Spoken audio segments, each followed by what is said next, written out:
Hello? What's up? I just got on.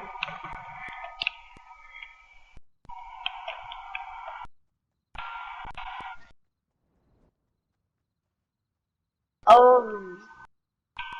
Oh, can I say something? Can I say something? Okay. Wait, how many people are in your stream?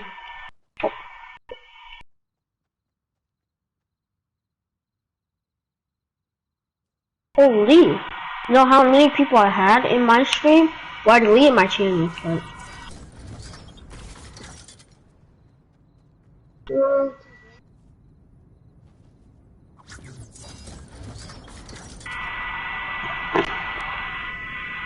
Oh wait, can I see the race?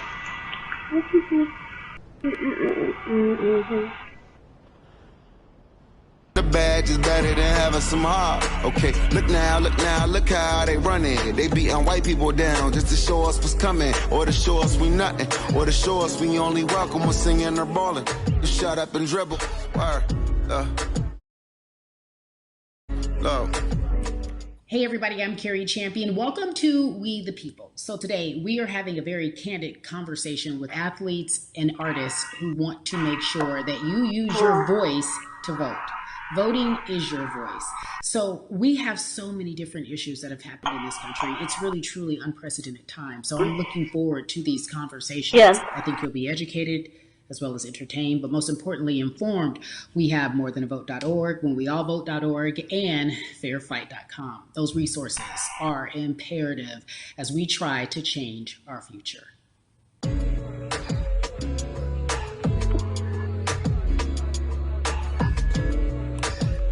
Yeah, la.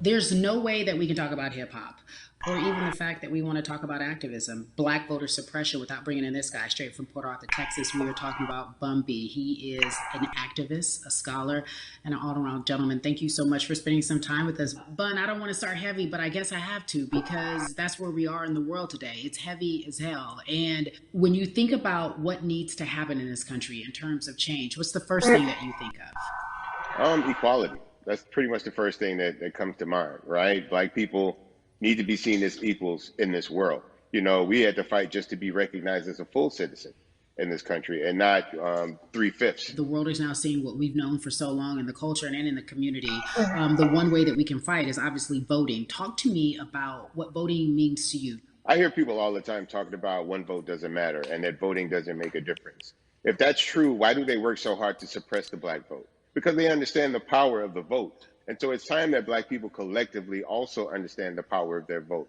And not just on a national level, because a lot of times we only have this conversation every 4 years. People need to be very much involved in their local politics. They need to understand who their elected officials are, where they stand on issues that affect you. And you need to use your vote to either support the ones that care about you and your condition, or to elect people who do. A newer initiative that we're dealing with is educating felons, right? So in the state of Texas, if you're a felon, right, if you've been to jail or to prison, but you're no longer on probation or parole, you have the right to register to vote. Another thing that was just brought to my attention is an initiative called Orange, which is happening not just in Houston, but all over the country. If you're in jail currently during pretrial, but you have not been convicted, like you're still in jail waiting for your day in court, you are still eligible to vote. And you said something so key. They work so hard to hope that we stay uninformed, but more importantly, to suppress the black vote. If you could do one thing with this message that we're trying to send today about how important voting is.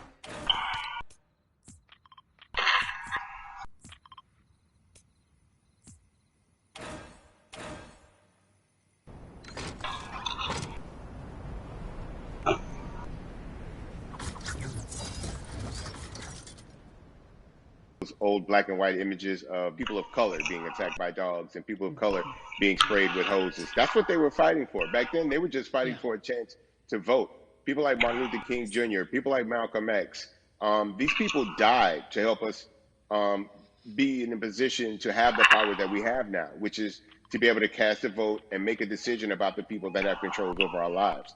So, I mean, if you in your own community need a reason to vote, look at a person like George Floyd.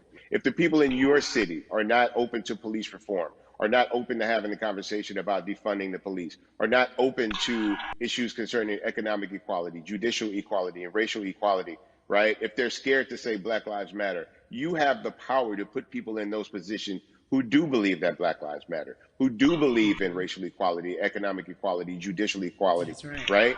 Who see us as human beings. And if the people in your community don't feel that way, vote them out. It's that simple. It's just vote them out. We don't have enough time to sit around and hope that people change their minds. Yeah, Bumpy, you point out something so important. We have the power, and that is in our vote, and that is with our voice, and that's how we use our voice. I think of where we are right now. People say this is a particular moment, but it is a movement, not just a moment. It is a movement. Why, in your opinion, was it George Floyd's death? Why was that the chosen brutality for people to say, oh my God, Black people are still oppressed in this country, and it is not fair? I think it's twofold, Carrie. And so many different encounters between people of color and the police, there simply is no proof of what happened in the interaction. And so what happens is in a court of law, it tends to lean towards the policeman's point of view, right? In this case, we saw very clearly what happened. I think the other thing is due to the fact that everyone was at home, basically, during this time period in relation to the coronavirus, you couldn't avoid it, right? It was on every television station. It was on every social media platform. Everywhere you turn, you were constantly hit upside the head with this message. You see in the interaction that this man did nothing to deserve what happened. That's right. So well said, because if you think about it, in the grand scheme of things, it wasn't worth it, and he didn't have to lose his life. I think that you touched on something that a lot of people talk about, and that is now defunding the police. That has been such a huge conversation, but there's so many misconceptions around defunding and dismantling. If you will, educate the audience. All right, so most people, when they hear the term defund the police, they tend to think of, oh, they're going to take away our police department. Nothing could be further from the point.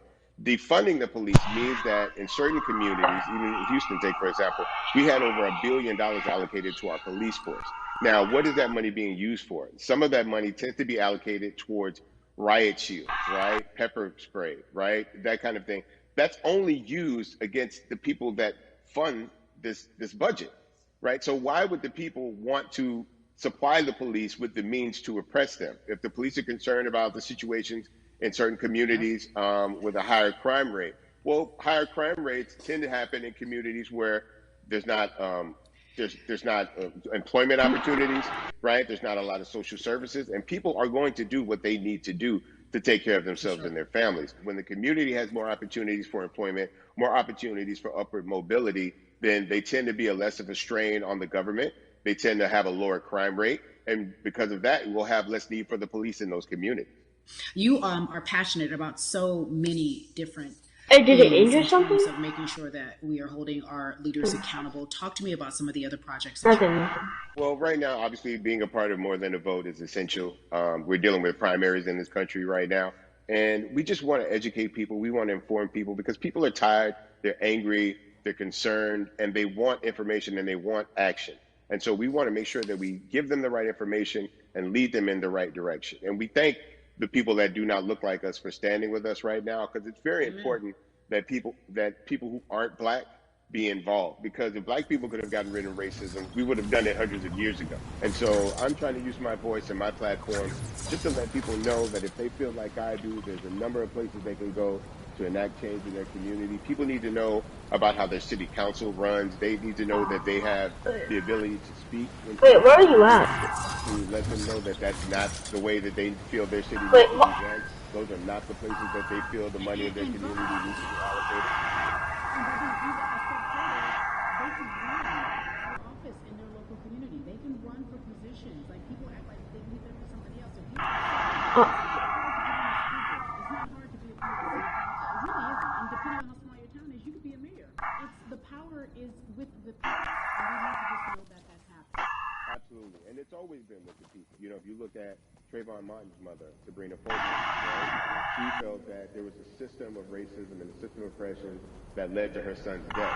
And so what did she do? She ran for city council, and she was elected city council. Our own former president, 44, Barack Obama, right, started in the community as an activist, ran for an elected position, became senator, ran for another elected position, and became president of the United States. So don't think that you can't make a difference. You know what I'm saying? You don't need a lot of money. You don't need a lot of power. Your voice is enough to make a difference. Amen. I feel like I need to go out and run for something. You gave me a rousing speech there, sir. I'd be remiss if I didn't ask you this. When I talk to my brothers, I have to ask you, as a black man, how are you doing? Are you okay? I'm good. I have a very strong relationship with God, so prayer definitely works for me. I have children and grandchildren who are watching me, who are encouraged by what I do, and they're proud of me right now, you know, and that's really what matters, you know. The change starts at home, you know, so as long as you have a support system that believes in what you're doing and supports you in what you're doing, you have everything you need to go out there and fight the good fight. And for those that don't, there's a community of people here to help you. So you can go to places like morethanavote.org. There are many different places that will encourage you, inform you, and they will put you with groups of people that feel like you, that are ready to take action. So no one has to go about this alone if they want to do it. Yeah, we're stronger together. People have been saying it, but that has much more meaning now that we are in our movement, not just this moment. Bumby, it has been an education, always a pleasure. Thank you so much. I appreciate you. Keep fighting the good fight. Keep up the good fight. Coronavirus.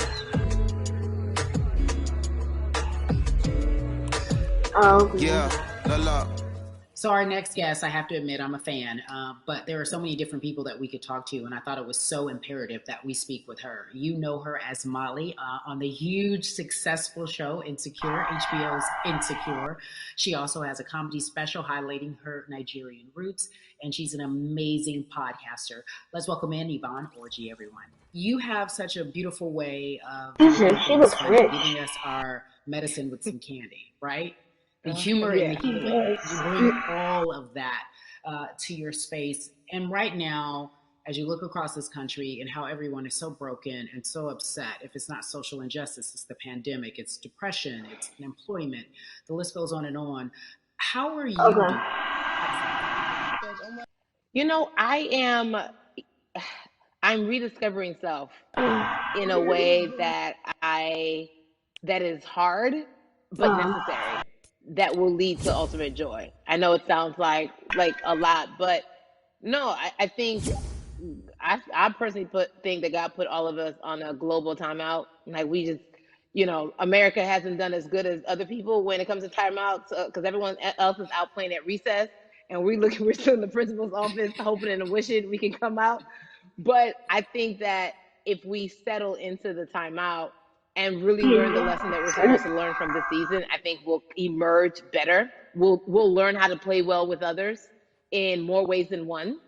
And so personally for me, I'm taking this time to learn me in a new way. I feel like I'm being ushered into a new season, and I'm getting still, because sometimes the busy confounds the work that we're supposed to actually be doing. You know, we're busy doing other stuff, but we got work that we need to do on the inside. And I'm leaning into it. I'm like, dang, I thought I was gonna be able to rest like everybody else. And God's like, nah, we got work to do. You know what? And I think that's what everybody is saying about 2020. It's demanding that we be better. And you said it's a global timeout. What do you mean by that? Yeah, it's like everyone sit down, be humble, to quote the great prophet Kendrick Lamar. But like, no, seriously, sit down and let's reevaluate some things. Let us unearth and shake up the things that we have been trying to hide within ourselves, within our nation. I think America is going through an unraveling right now, a much needed, a much necessary one. And I think all eyes on us, right? There is no, oh, I was on the subway for an hour, so I didn't miss that thing that happened. No, everybody was home. Everybody, was watching when George Floyd died, and everybody, no one could hide it. Everyone was watching when Amy Cooper called the cops. Like, this is a time where it's like, oh, we can't pretend it away. We can't excuse it away. No, no, no, no, no. It's a global timeout. Sit down, watch, and let's learn. And globally, it's like, hey, we were going business as usual, but it ain't usual no more. Like that's old. Anytime change occurs, it's very uncomfortable. And so right now we're sitting with we're getting we're getting comfortable with the uncomfortable. The majorities, we've been comfortable with being uncomfortable, because that to me explains just the existence for whatever we want to do, how we break into our careers, how we live our lives, how we find ourselves one of the few or one of the first. And that's a lonely road.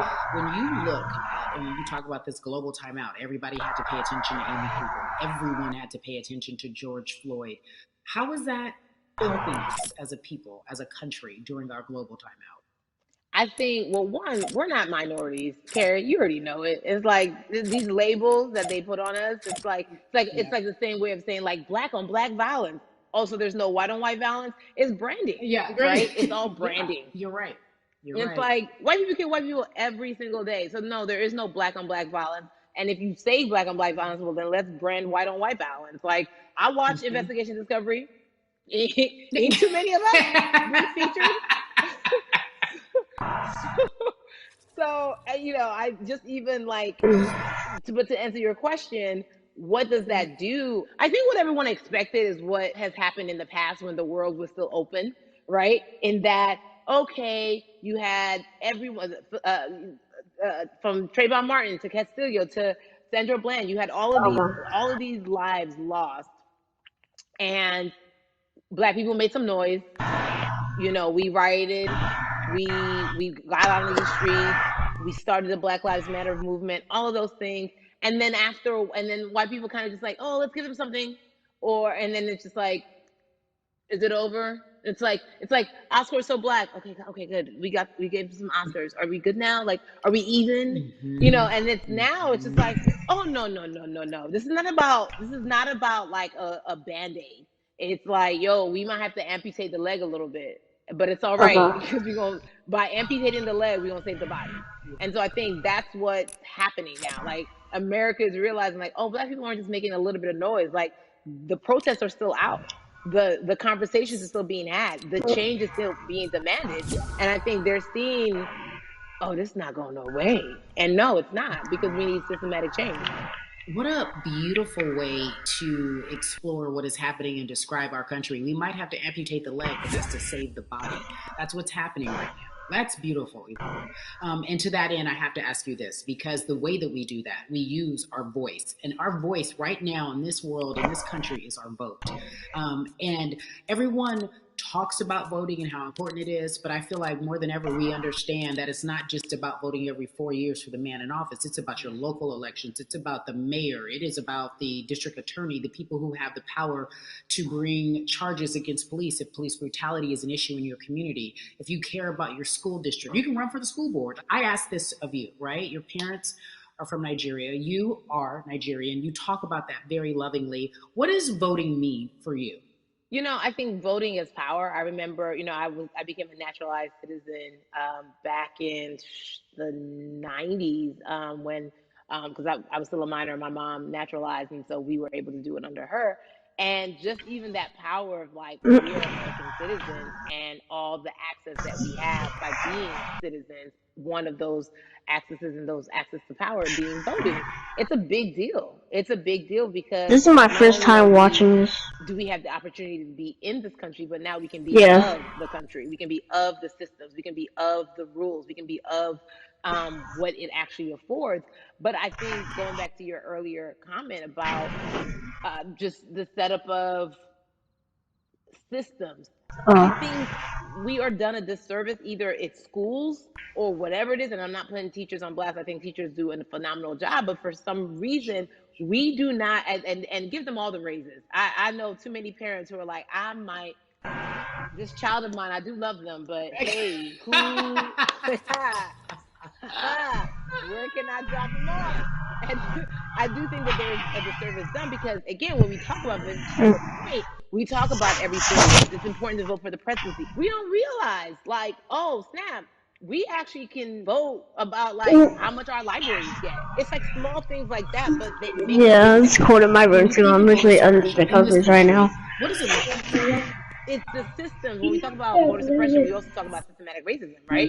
It's all the systems that set up. And we've normalized, okay, maybe your job will give you a half day, or maybe, you'll be able to get this luxury. Okay. It shouldn't be a luxury. It Wait, should be what? built into the system. It should be built into the fabric of how we vote. But Okay. maybe you'll be able to get this luxury in order to.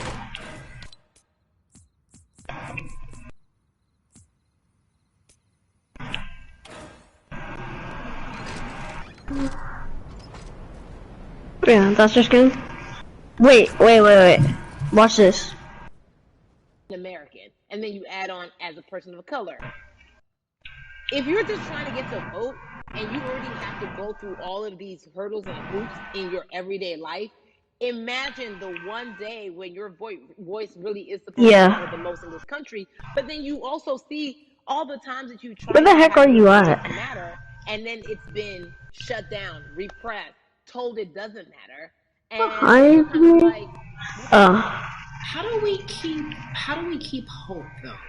If I'm watching this right now, how do we as a people stay hopeful? How do we believe in the promise that these quote unquote forefathers have given us?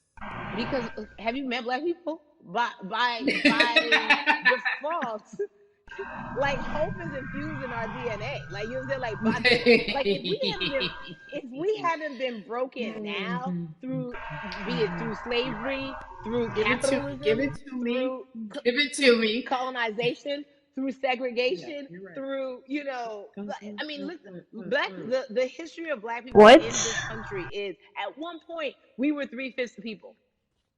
Mm-hmm. That was a written law. And look at us. Oh yeah, he is. We are black girl magic. We are black boy joy. We are, what I'm saying? What I think about in terms of giving us hope, right? We're making a lot of people nervous right now, Carrie. We're making a lot of people nervous right now, because they're like, dang, we put all these obstacles in their way, and these jokers are resilient. But that should give us hope. That should give us hope that, like, we can't stop, won't stop. I mean, I went to the school of Diddy. You know what I'm saying? Hashtag, Harlem shaking it right now. Can't I'm stop, black. won't stop.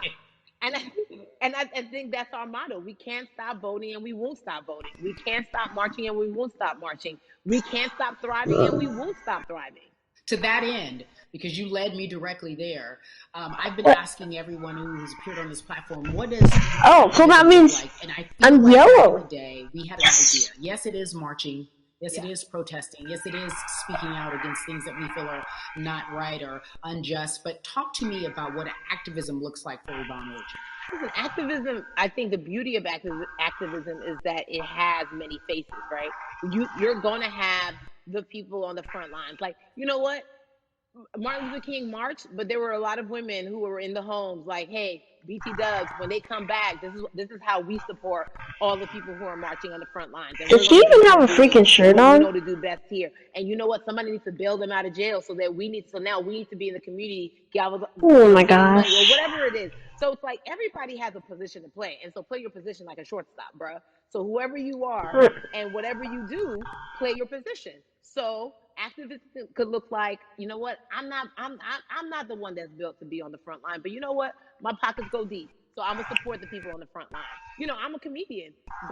Black joy is a form of activism.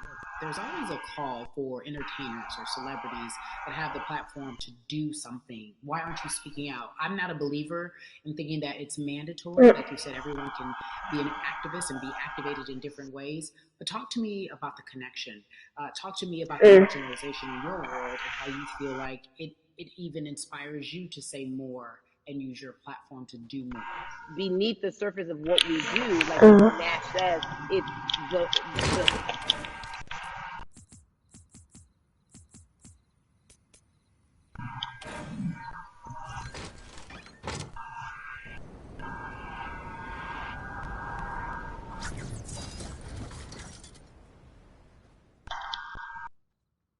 Before I let you go, talk to me about the urgency, in your opinion, for people to vote, our people to get out right here this coming election.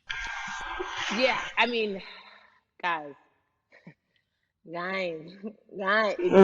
if you think you're tired now, I'm telling you right now, we cannot take this sitting down. We can't take this jokingly. I understand that it may be hard to figure out who to vote for, but at the end of the day, we got to vote for our families. We got to vote for our legacies. We got to vote for continued progress. We have to vote for upward mobility. We have to vote for equality in a way that is long lasting. And if we succeeded before, we can do it again. You talk about the I just woke up too.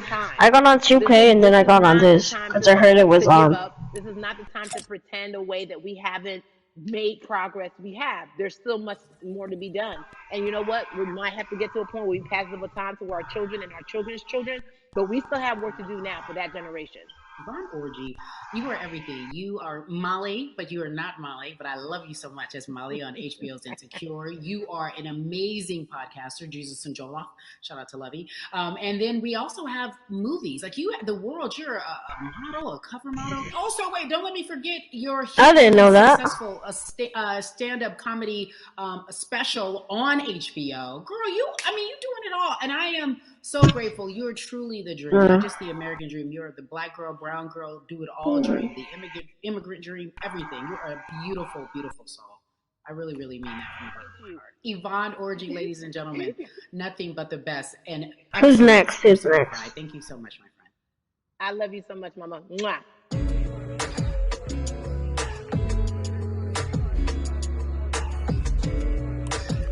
Yeah, So Atlanta has been one of the hotbeds in terms of political unrest and social injustice. We've seen so much happen in that city, and we've also seen so much come from that city, including one of our very own founding fathers of the civil rights movement, and that's Martin Luther King Jr. But right now, we want to welcome in someone who has used his platform to talk about voting, to talk about racial injustice, and how he's trying to help. Atlanta's very own Russ joins us now on We the People. Russ, I'm not going to fan out and tell you what some of my favorite songs were that I listened to. Jesus, where's he at? We're going to get to the topic at hand. So we got to talk about, recently you did an interview where you shared your outlook on culture and music. And you also were very candid about the fact that you have a privilege and that it's necessary for you to give back. Tell everybody about what that means. As very obvious, I'm white and I'm in Black culture and I'm benefiting financially off of it. So I feel like if you're a white person financially benefiting off of Black culture, you have to put finances back into Black culture. It's just that simple. The screenshots with your feelings, it just comes off like fake empathy because it comes off very dismissive and very that sucks for y'all, but anyway, back to what I was doing. Have you felt that way always, or is it now because of the time of where we are in this country? I've always had the feeling. I think now it's just obviously elevated. It's a new level and there's new, it's to the point now where you can't, first of all, you can't not say anything. Second of all, I just think saying something isn't enough anymore. I think, if I haven't saw this game to put money back into a culture that you're financially benefiting from, Yo. the ability to, you should. it's interesting that you talk about it in that way, because some people do believe that silence is the best way to go, because it's hard to talk race, especially if you're white and you're in the Black culture.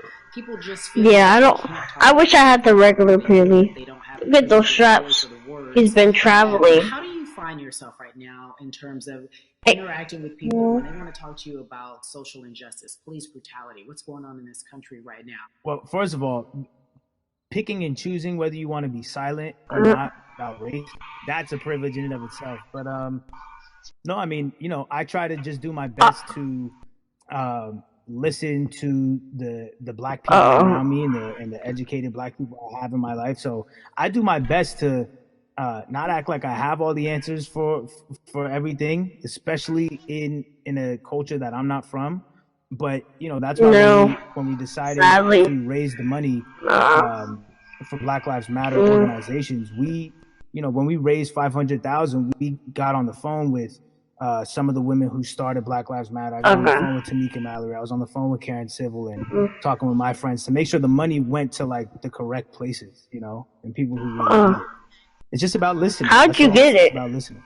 Let's talk about that for a moment, because the way I want to do some challenges after this. It looks very differently. It's not necessarily just protesting on the front lines. I think that's great.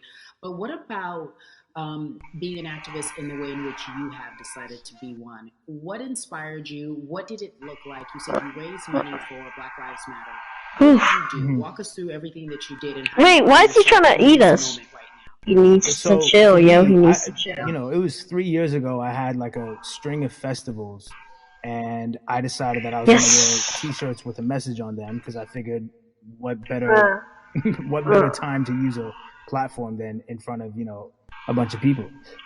So one of the T-shirts I wore was if you want to change the system, speak up. White silence is pro-racism, the whole thing. And it didn't really it kind of got swept under the rug back then. But when all this stuff started happening, I do not know. Been happening, the police brutality against innocent Black people, I was like, man, I'm not the biggest artist in the world, and I certainly don't have the most white fans in the world, but I got a good amount of people that I can definitely mobilize and turn into some money. And I know they're down for the cause because it's merch, it's a good thing. And I've always been outspoken anyway, and so how am I going to be in Black culture and not be outspoken about racism? And then I got to ask you this, because you grew up in Atlanta, so that gives you a heads up, depending for so many people, because you're in the crux of that beautiful Black city with wonderful Black leaders, home of so much great music and things that speak to our culture right now. And we are really, really getting our word out, especially with this platform today, and saying that we must use to vote. Talk to me about what the importance of voting for you in this upcoming election. Yeah, so full transparency, I had never voted before, ever. And because I was one of those people who was like, my vote doesn't matter, and I don't know, maybe it's because I was younger, maybe it's because I really thought that, I don't know, but I just think that it's got to, now this is a bit of a privilege to say it's got to a breaking point for me, because obviously it's been past the breaking point for Black people. But I think that as a whole, the young people need to get out and vote, because we're the ones that never show up. You know what I mean? We never show up to vote, but we're the future. So it's like, look, we got to go out there and vote, and then whatever happens, but at least we did our part. You got to do your part. You're very candid in saying that you just decided to vote. And I think there's a beautiful irony in the fact that you have your fans saying, because of you, I'm voting. Right. And there's something beautiful about that. But I want to know why now for you. Why in this moment is it important for you to vote? And what hit your spirit to say, yes, this is the time to do it?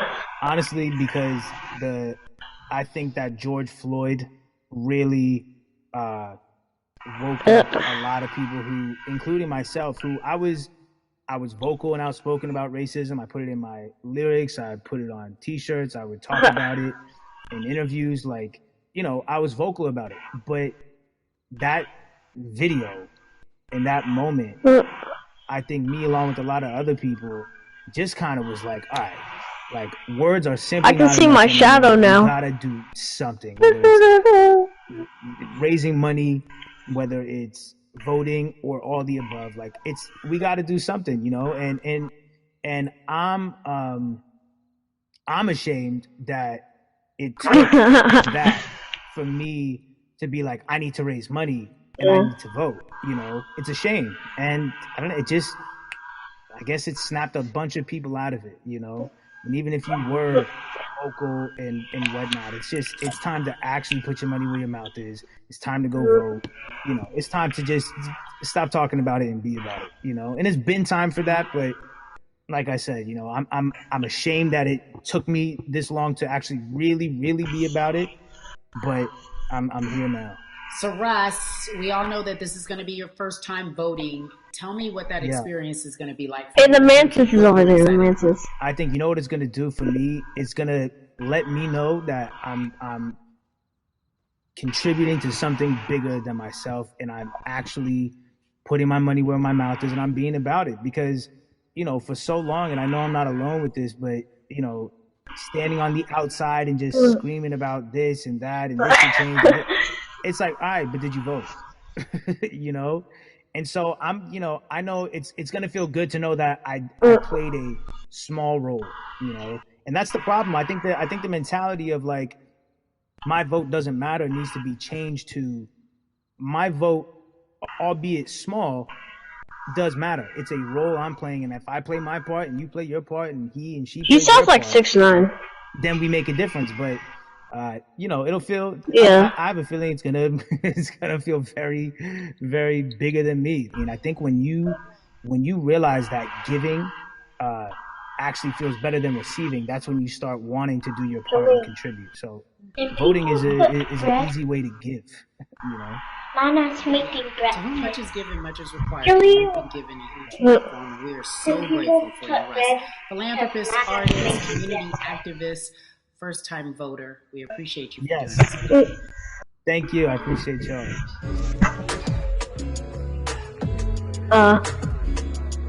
Yeah, it actually does.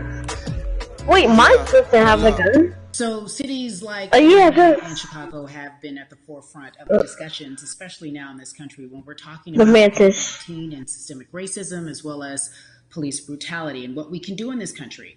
Well, I can see the ceiling head on his bald head. We know that your voice is your vote and your vote is your voice. We can change where we are in this country. Currently, I'd like to welcome in Chicago Cubs right fielder Jason Hayward. I appreciate you. I brought in Atlanta and Chicago because it's the morning time now. Area of Atlanta, more specifically Donna.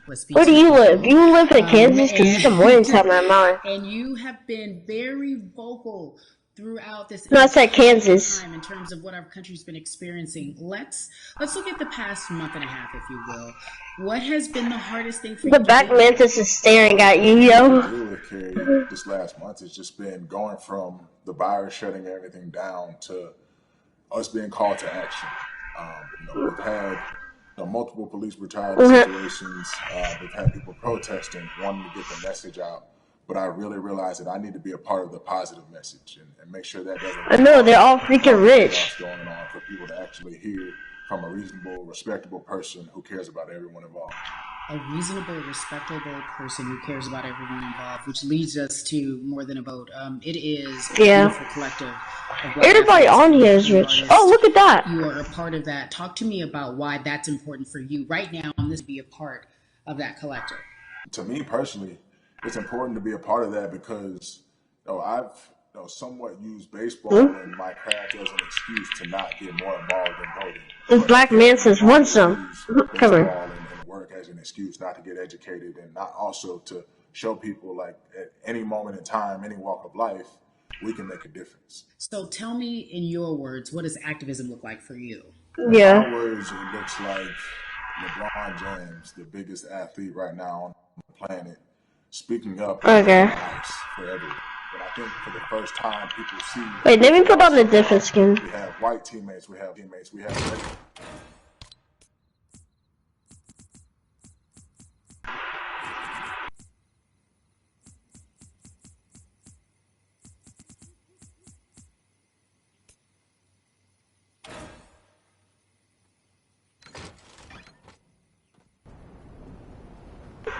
Hey, look who I am. use that word, and why were you afraid? You was afraid because Where is he? in 2019 there were 68 of us total, and there are 38 teams. There's 25-man roster on each team. There's a 40-man roster, which is on each team as well, and there are many. So we're outnumbered in that sense, but not always in a negative way with our teammates and our clubhouses. But to get to this point, you have to move a certain way. You got to be careful what you say. You can't ruffle feathers. You can't come off in any way. Much like other black entertainers, much like yourself. Probably having to live your life every day. But to get to the highest level, you got to button up. You got to be seen and not heard. So baseball is, like I said, it was time for us to try and speak up and make a difference. And show it's okay to do so because we can't be quiet any longer.